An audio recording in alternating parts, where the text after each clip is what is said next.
Let's play a game. We're going to play a game today. You don't even know the game, but we're going to play it. We're going to disrupt the game. How about that? Ooh, it's not your typical game. It's a game in education. Right. So we are in the time where it's dark when you leave whatever job you're in, and it's dark when you get back. If you're in the area that we are, in the kind of upper Midwest, I suppose. You're in the upper Midwest, but yeah, it gets around 4:30 or 4 o'clock. It's like midnight. It's dark, and this episode will be coming out right around the winter solstice. So right. the darkest part of the year. It is today, the solstice. So we nailed it. We're like Stonehenge of podcasts right now. So this game that we're kind of alluding to. So when we were kind of mapping out the end of the year, it kind of evolved, and we're kind of disrupting our own podcast by bringing some topics and things to mull over. Mulled wine, time of year, I think it fits. Let's keep going with that. Let's say everything that fits with the season that we kind of make comments on. Yes.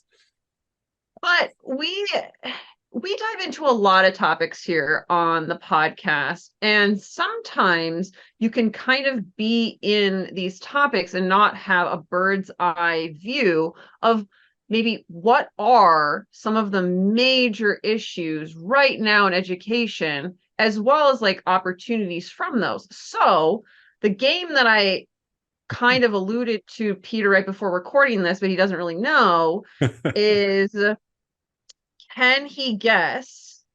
And if you're listening to this, like how many things do you think Peter can guess? He's in education, so he's like really close to the topic.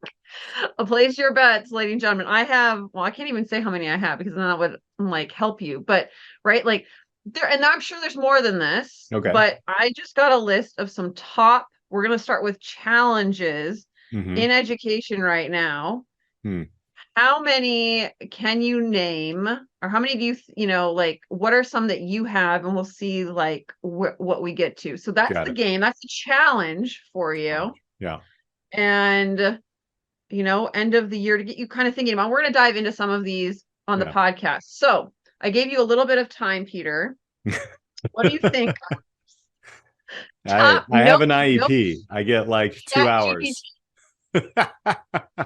No chat GPT, no internet, just from your brain. I got nothing here. You would see a screen if it came up on my other screen. It'd be like a big light. As a matter of fact, I'll show you what that looks like.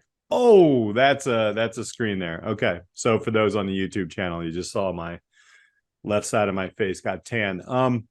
So we're talking about challenges. Top challenges. Public education. Whew. Okay. I think first and foremost, the top of the list is student behavior. I think that's a huge challenge right now. It's different, a lot different. Should I just keep listening? Is that what you want? Yeah. Like, okay. What do you see, and then we'll kind of dive into. I think teacher retention, and then I think that's a huge challenge right now. Burnout with educators, not only just teachers, administrators, or whatever. And when I say like, I guess like the lack of quality people in the industry, because I think quality people are leaving. So that's one.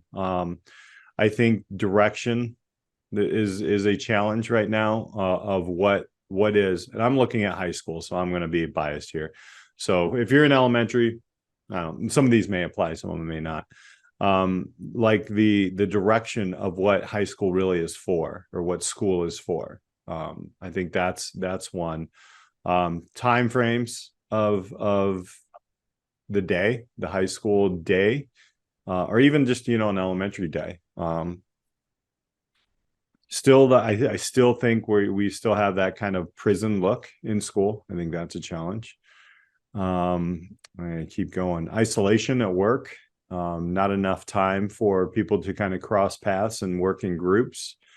Funding has always been, a challenge. Funding new projects, finding leaders and educators in general who have time and the imagination. Going to go back to an old guest of ours there, talking about and being able to follow through. Is it long? I'm going to kill this word. Longevity. Oh no, we're both. The amount of time that we have to work Longevity. on a new project is short usually, right? You get a semester or a year or something like that. The time it takes to implement something has always been a challenge. I sound curmudgeon. Now I sound like the Grinch. Challenges, which means each Yeah. of them also on the flip side has an opportunity, Sure. right? So we've tackled a lot of these. There are people who are doing these things, but I don't think we've casted, since I've been part of the podcast, a kind of big picture overview of some challenges and opportunities. It's like how you view it, right? You can, like, these are real challenges in education. There are also opportunities for disruptors like ourselves and those part of this community to turn on its head. And so time to eat, time to go to the bathroom. top challenge. Yeah, those are challenges sometimes, right? Bringing experiences to kids, I think, rather than, more project-based learning is a challenge.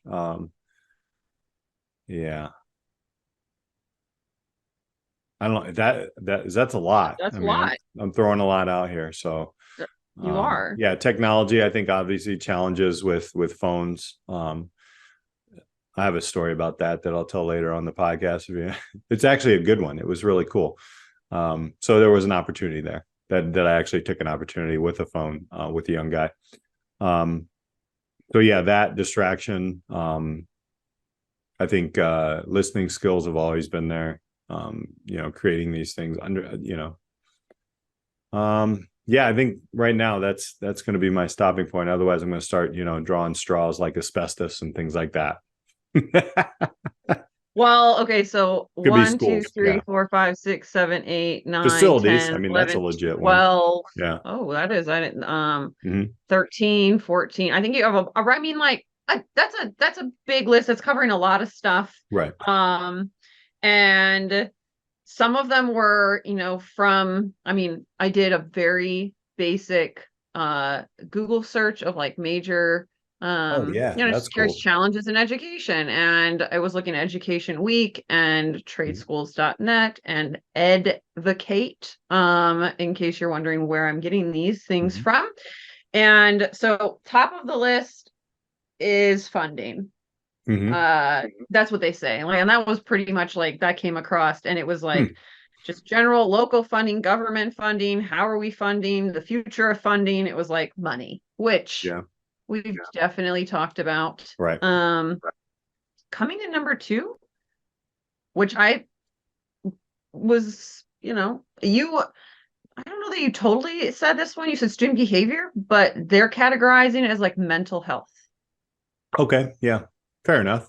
And mental health, I think it's like, it's not just students, right? You're talking about like teacher retention, burnout, mental health issues. I feel like burnout. Is of course. Totally. Anybody in the system, which I think there's a lot of layers to that. Then teacher pay, and the lack of like why is it so stalled? And there's so many layers to that. We've kind of dived into like teacher contracts and how those things get settled. It's interesting that I feel like we have talked about this a little bit, but how many jobs, there are some, but not so many, that you sign your contract. Like teacher contracts will come out in like typically March or April of like, we'll say 2024. And you're signing a contract for one that starts in like August, September, and then goes until the next June. Right. So you're literally signing like a year, like a year and a half of your life in advance. And some districts are very tough to get out of those contracts. Sorry, Yeah. the states. It's just like such a different world we Yeah, live that's in. interesting. Although some will like my wife worked without a contract for about a quarter of this year because they couldn't come to a consensus. And so now there's like retro, whatever goes on in the contract. So yeah, it's able, like sometimes you just work without a contract. They do that at a lot of places. Some of the contracts they don't contract, for people who don't know, like some schools will contract you for a year and then you're under that contract for a year. What happens in a lot of schools is like the contract itself, like I think I actually have a copy of our latest contract. This is how big it is. Like it's, and again, there's money to do that. I don't know why, but you can find this stuff online. As a matter of fact, you can find agreements online everywhere. It's public knowledge. But some contracts, this contract was a 5-year contract. So it's a 5-year. So even if you're first or second year, everybody abides by this contract. Some of them are 2, some of them are 3. It just depends. So that's what a contract is. So even if you come in, like this contract ends in 2024. So at the end of the school year, like you're saying, Al, it's very interesting. You signed it, right? You signed it probably in March of this year, April Yeah, of you this year. sign your annual contract that abides by the overarching contract. It's weird. Yeah. So I mean, It is I weird for think like people, professional players sign less than we do. right? We Which make is like less, but they sign less. it's a whole challenge and also opportunity, because I get the desire and maybe need of school districts to have consistency throughout a school year. Like they want to lock their people in. Like, I mean, that's their job, at that level. But it presents, some challenges when those decisions are being made well before you even know what the school year is going to look like. There's a lot of backwards planning. Right.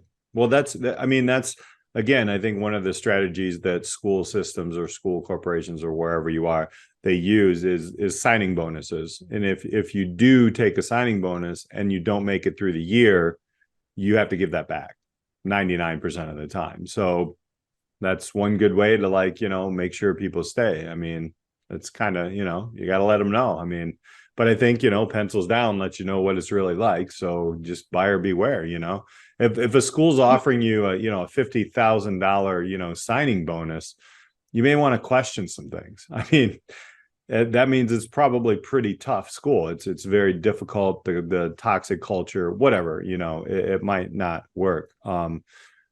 Those are different things. And then, obviously let's think about this, right? Like say, we've been teaching at this school for, 20 years, giving our life to it, doing great things, building programs. And then a new teacher comes in and they give them $20,000 to sign on. They don't give you anything. You're like, so those are things that, administrators, school boards, we all have to figure that out. I mean, I don't know if it's good or bad. I know I'd be pissed off, but yeah. I mean, it's a complex issue. Sure. So some other ones that are challenges, real challenges is poverty, so socioeconomic issues, class 100%. sizes. I feel like integrates a lot of issues. You hear about that one, fairly common. I was not surprised to see AI integration as a challenge right now. Yeah. I just look at that as an opportunity. So right. But it but I depends get on it. how you look at depends how you look at it. Got another And story how on much that. Yeah. you let in. So family involvement it was about like curriculum. I mean, if we look at some communities and who have rallied against some massive changes locally, statewide, federally on curriculum. Yeah. The input or lack of input from families and community, I think, is a huge opportunity. But it also does. There are challenges around the fact that everybody who sends their kids to school, and even just community members that don't even have kids, they feel like, and they should, have a part of the school system, but it can sway both ways. I Right. mean, I can see that one where it can be really, really, really, really, really good, and it can be Right. really, really, really, really bad, Yeah. Yeah. depending on the issue at hand. Hmm. So, Yeah. and then this one was just interesting. Didn't yet dive into this one, but it was a challenge. It was like, what does it mean for a school to be public? Because I guess the lines are graying. Ooh, that's a great question. I I Hmm. was thinking about it because there's this whole thing with charter schools, Right. voucher school programs, private schools, and so there's obviously differences in how those things are funded, but like truly, Yeah. what does it mean for a school to be public in today's era Hmm. is a challenge. I think it's money. I mean, it's always been money, right? Yeah. The money comes from somewhere, and then some states will allocate different monies for school choice or vouchers, etc., all that stuff. I'm not too Hmm. familiar with all that, but yeah, I don't know. That's a good question. Different. Well, like the state of Wisconsin has a huge charter school population and it's very well funded. But then Hmm. like other states like Missouri, they're very anti-charter schools Right. overall. Like, Yeah. I mean, there are still charter schools, but the public school system is really strong in certain states and Hmm. they're more widespread. You have less private schools, less charter schools, less voucher programs, and most kids go to public school. And then you have other states that it's like pretty Yeah. rare to go to public school. So Hmm. that is an interesting challenge and mix, just the variety of schools. Yeah. Yeah. Uh, Yeah. and where you live is totally dependent on that and how it's funded, right? So like, I mean, a lot of these layers are very much like challenges. They're very interconnected, Yeah. but it poses a lot of things for people to think about. That education, as we do discuss on here, it's very multidimensional. And so we're just trying to kind of bring to the forefront, like these are some real things that people at all levels in the field have to think about. And sometimes, some of those issues are much more present in certain schools and classrooms than others. And then school safety was one, which, Yes. 100%. Yep. I mean, I how didn't get too many global with jobs? this. I'm thinking like right in my own world, but yeah. No, but a lot of yours do fit into this. Like, I mean, these are bigger Right. bigger Right. issues, but I mean they affect like all schools, all levels. And then testing Mhm. was another one that uh Hmm. you know you there are more, but those were some of the top ones that I Yeah. saw. And I mean it's just scratching the surface as we've seen so many. So of those, and like even the ones you listed, so you mentioned direction, student behavior, teacher retention, um uh the prison look of schools, timeframes for schools, isolation at school, leadership and innovation issues, time to implement changes, time to eat, use the bathroom, um bring experiences to kid, listening, schools, facilities, and then the other ones we mentioned. What's kind of like standing out to you in terms of like what is the biggest opportunity there that people Yeah. should be thinking about? The game continues. Man, I think there's a lot of opportunities across the board for that. As you were listening to that, I'm thinking, man, my district isn't too bad, like, I mean, you start to think of it that way. I mean, we have minor challenges, but I have, in a poor socioeconomic school system, in a suburb, I've worked in one of those schools that have greater challenges. The money is mishandled. There obviously is, little or no family interaction with school. If I think there's a lot of opportunity to, I would say, create more innovative schools in those areas that are struggling the most. I think that like when you have nothing to lose, like some school, like my school, like we've got something to lose, like if we tried something major or drastically. So, I used to like harp all the time on, all the stuff, like, oh, we need huge change, da da da, all this, which I agree with. I think there's change that's needed, but I also think, where we can move the needle the most, I think the opportunity to create really innovative structures in places that are just getting slided across the board.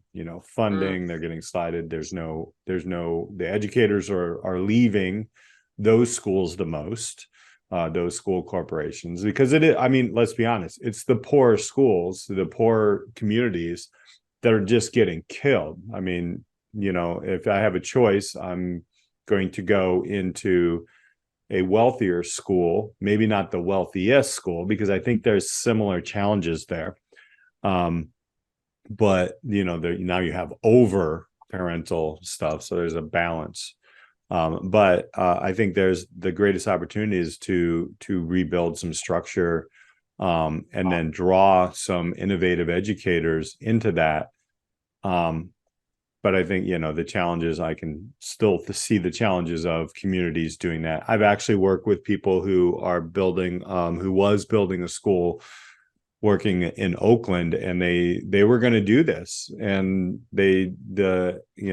over time, the board or the trustees or whatever they call them in California at this school, just were not willing to take the risk, even though the whole thing was deteriorating rapidly, so I think that's the biggest hurdle. But I would say that would be one of the greatest starts, right? When people see something working, then people start to get on board. But when you have nothing, when you have like 20%, 30% attendance rates, what do you have to lose? Even if you get it to 40%, that's a substantial. So I think those would be the places that I would see the first biggest opportunities. I definitely see huge opportunities there. And I love that, a lot of our guests and everything do tackle pieces of these challenges, and they see the challenges as opportunities. And removing a lot of the structures, quote unquote, the traditional school model, while maybe scary. Sure. Yeah, of course. I like your point. Yeah. That, right, starting where you don't really have a lot to lose. And so, burn it all down, quote unquote, not actually, but yeah, right. in order to rebuild and start something new, that along with, I know we have learned this year about the funding that comes from the government requires these testing, but fully funded schools where people don't have to worry about where the money is going to come, like they're given an opportunity not to be wasteful, but to have the resources to teach, I think would move the needle. I think about Maslow's hierarchy of needs. And if we want to get to the top of the self-actualization, right, the basic needs have to be met and funded without question in order to move to those higher levels. So it's not even, to me, like if we can just remove some of those barriers of getting kids to school and making sure they're fed and rested, they have shelter, they have those basic needs met without question, then you can really start to build something in the community. And the districts that are well funded and the kids do come to school with all their basic needs met, and same with educators, that's where you do see the most growth. But even those school districts, it's like, it's so easy to think like, oh, school is a check the box. So, right, the opportunity for them is to be disruptive leaders and to really innovate, because you already have those things. So it's like, okay, education, having talked to so many people now and seeing different educators, and then families choosing to homeschool or micro school or whatever type of school looks like, it's like kids' brains are wired to learn. and creating a great environment to learn. It doesn't really matter how you get there. It doesn't have to be so boxy and Right. waffly. It can be a little more spaghetti. It can be a little more messy. And there's a lot of richness in that mess. So there are tons of opportunities on this list, but I do see whether you are on right the bottom, quote unquote, not like the bottom, like just like a not well-funded school in Right. a more they don't have high attendance rates. They don't have kids graduating, all that. Like you have a school district that basically like you could innovate and do something radical Yeah. to the traditional model Hmm. is an opportunity. And then if your district is already on the up and up, you're not going to, I don't think you're not going to break it down by doing something different. But to your point of longevity, yeah, it might not be as high as it was the first couple of years as you transition into it, but you have to give it time to simmer. And we've talked to plenty of people Oh yeah. that you have to give it 5 to 10 years. Yeah. Well, I mean, even in 3 years, I mean, we talked to Mike with Pencils Down just previously, right? Like, I mean, he moved the needle in 3 years, but he burned himself out. So, okay, what did he do? And then now let's fund it so, we get the right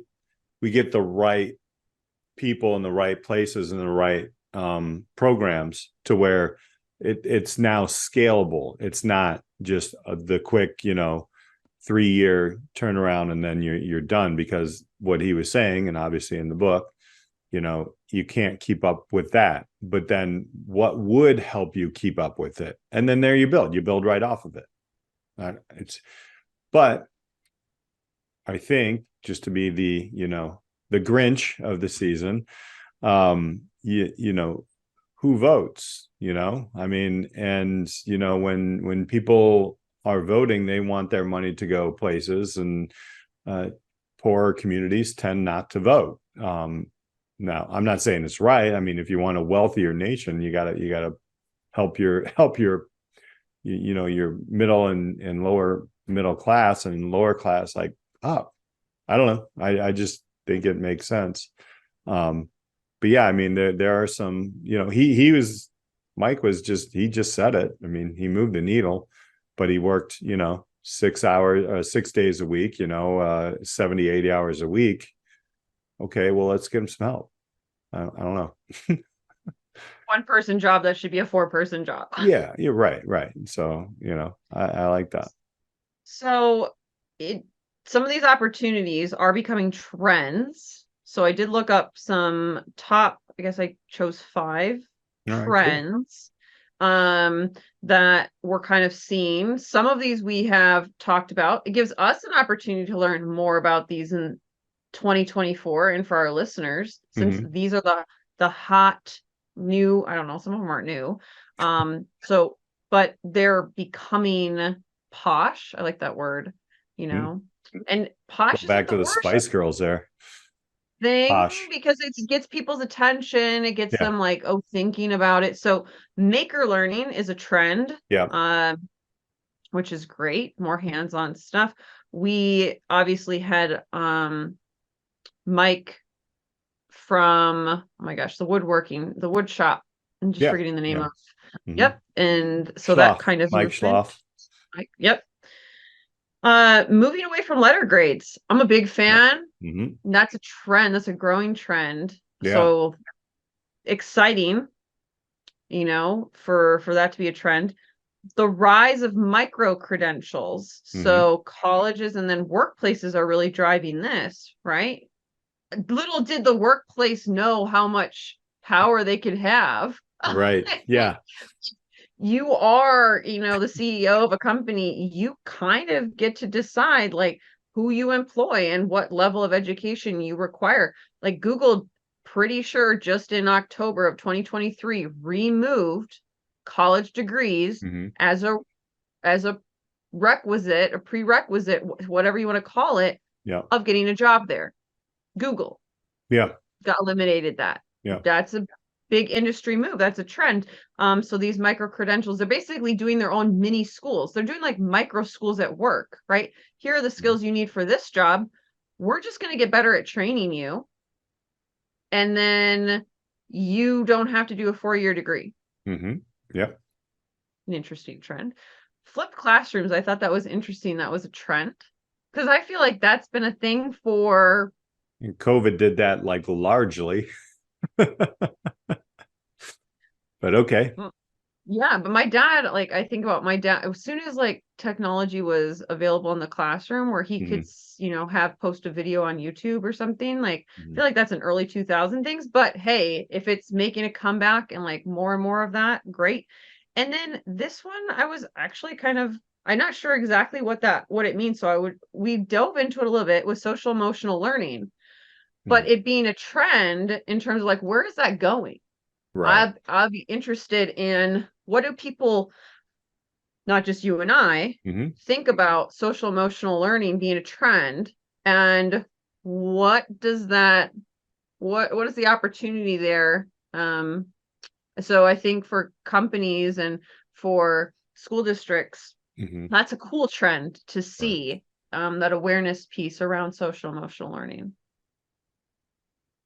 Social emotional learning is very interesting because I'm going back through my early podcast way back 5 years ago, 6 years ago, and going through those interviews. And if you follow on, I know it's distractive, but TikTok at Disrupt Education, I'm posting not only the things that we have going on now, but and also on my Instagram, and I tag you a lot in those as well. But and there will be one that came out, and her name is Sydney, and I can't remember her last name. I should know her last name. It's terrible. But she mentions this, and this is 2016. Just graduated, was a great softball player, but just burnt out. Like, and as an athlete, I think you have maybe you're playing club, maybe you're it's a year-round season. It really isn't anymore if you're playing at a high level. I have my own ideas about that, but AP classes, all this stuff, and she just got burned out. And I think an opportunity, she spilled it out right there as a recent grad, basically saying, what about like a physical education course that is just, mindfulness, mental, like, what about like, you can do anything there. Like, you can, obviously yoga has come to some schools and things like that. You can meditate. Why is meditation not a certified physical education course? Why not? Right. Now, I know what you're thinking. Like, I mean, as a high school teacher, you're like, oh my God, how am I going to get like 25 kids to meditate? I mean, you put parameters on it, and you get the go-getters, and it'll work. So that's the other thing. But I think that those types of things, and I also think with social emotional learning that we've talked to before, is students being allowed to be bored without anything on them, without any quick dopamine fixes. And that goes into phone usages and all these things, because that is part of social emotional learning. It's funny that you said it's trending. I think the term's trending. I don't think there's a lot of action trending that is brought into the school day. I think that, we've even talked about it. And to hear me actually say, I think for a majority part of the school day, where you don't need it, you shouldn't have your phone. That's a big 180 for me, I'll be honest. And I think it's a challenge. So I wanted to share this story kind of around that, being mindful of what you're doing.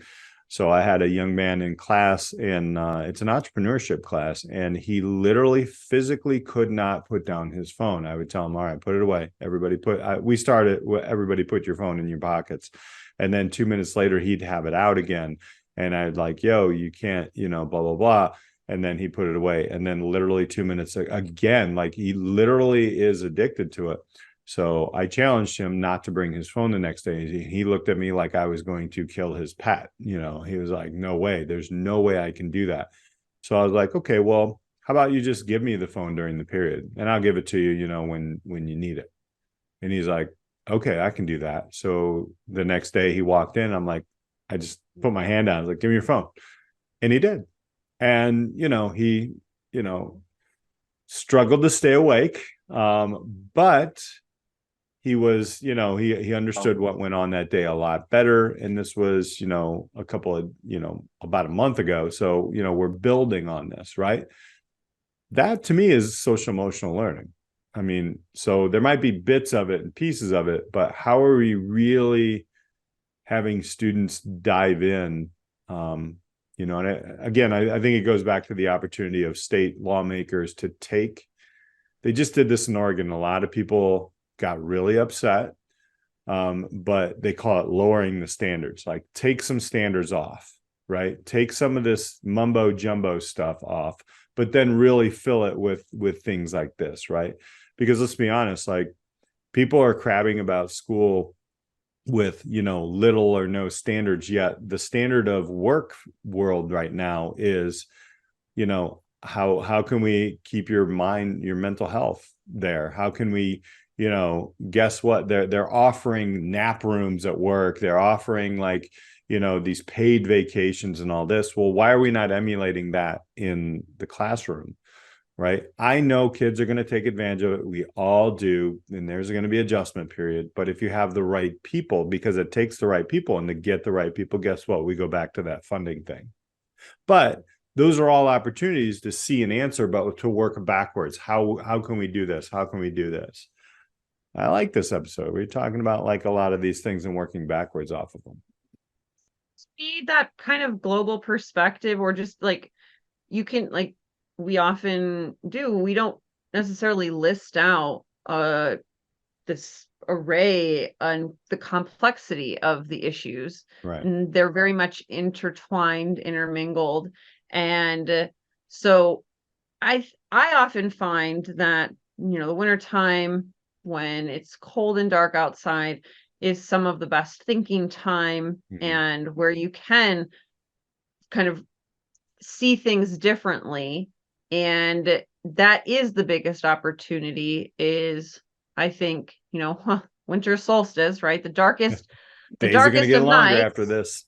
Yes. And so that means there's kind of like this light that can be there. And, you can get bogged down in these challenges. We listed a whole bunch. It's not really the most fun game to think about, like, what are all the bad, quote unquote, things with education?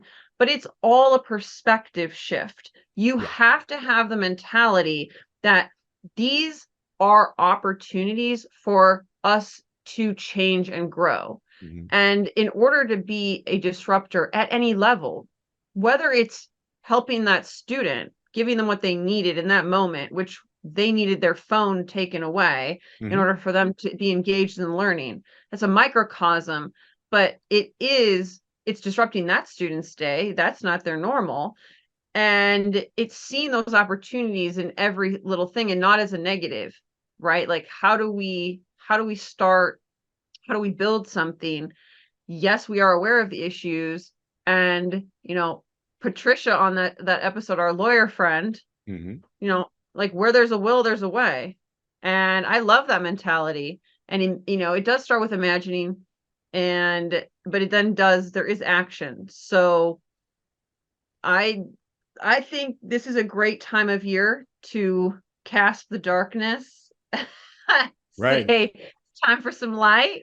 Yeah. Time to wrap up the end of another amazing year of podcasting, which we will be doing next week on the episode. And this is my first full year podcasting. And you're like 20th. Yeah, something like that. Hey, wait, how old do you think I know? What are your final thoughts, Peter, from this episode? Well, first, I'd like to apologize for our listeners in the Southern Hemisphere, because now your days are going to get shorter. So just FYI. So, and we do have some, from Brazil. We do have some in the lower African continent, which is pretty cool. I think, if you want to get into this business, if you want to be around education, even though we were taught that, there might be one answer, there is never one answer. And, being a part of this business, you really have to be a major problem solver, but knowing that that is an experimental solution. There's not going to be the silver bullet. And that's really, I know people used to say it and it used to really make me mad, but being okay with, not having a full answer, but making things better, that's really who we need in the education system. And, even if you're not in the system, like if you're around education and you're working with students or working with learners, adult kids, whatever, it's a process, and you will see a lot of challenges, but then I think the number one thing, like you just said there, Alli, is taking these moments in like the dark when you're thinking, to really try to figure out one thing that you can do. But it all starts with you. It always starts with you, right? And I will say the one biggest opportunity that I've kind of hopped on this year, not only with just having great conversations with you throughout a full year, is really understanding that how I respond and having conversations with and relationships with students and understanding who they are as much as possible will open up doors no matter what. And, I used to get mad. Like I used to get mad at this kid who had his phone. I had him in the previous class, and I remember like yelling at him, like, come on, put it away, all this stuff. And then I just came up with a solution, and it was a conversation. It was like, what if? And things like that will create some move the needle a little bit, at least in your classroom. So I like the episode. Great, interesting game we just played here. Did I win? What do I win? You win another year of podcasting. Yes. It will be interesting to see what challenges and opportunities we see and trends evolve. If we were to go back and look at what they were when you started this podcast and now, I'm sure some of them would be very much the same, and then others would be different. So education, like most industries, is constantly evolving, and the podcast evolves. We wanted to give you that picture so that you could kind of go into the end of the year before we do a great celebration next week, but kind of go into the year with some things to consider and ponder, and like, what is your piece of the pie? And it's pie season. So enjoy it while it lasts. For Peter Hostrawser, I'm Alli Privitt. We will catch you next week on the Disrupt Education podcast. Thank you so much for joining us on this week's episode of the Disrupt Education podcast. Be sure to like and subscribe so you never miss an episode. Are you ready to disrupt the educational arena you're a part of? For more ways to get involved in the work we do here at Disrupt Education, check us out at disrupteducation.co or find us on LinkedIn at Peter Hostrawser or Alli Privitt. Our mission here is to help facilitate and amplify changes in the educational system through local initiatives and help you scale them into community movements. Our building network of disruptors in education are working to move beyond scores and grades as the only measure for student learning. If your school district, college, campus, or organization is looking for facilitators of this work, reach out on our website or social media. And if you have any thoughts or feedback on this week's episode or any episode, we'd love to hear from you. Until next time, keep pushing the boundaries, taking risks, and most importantly, disrupting education.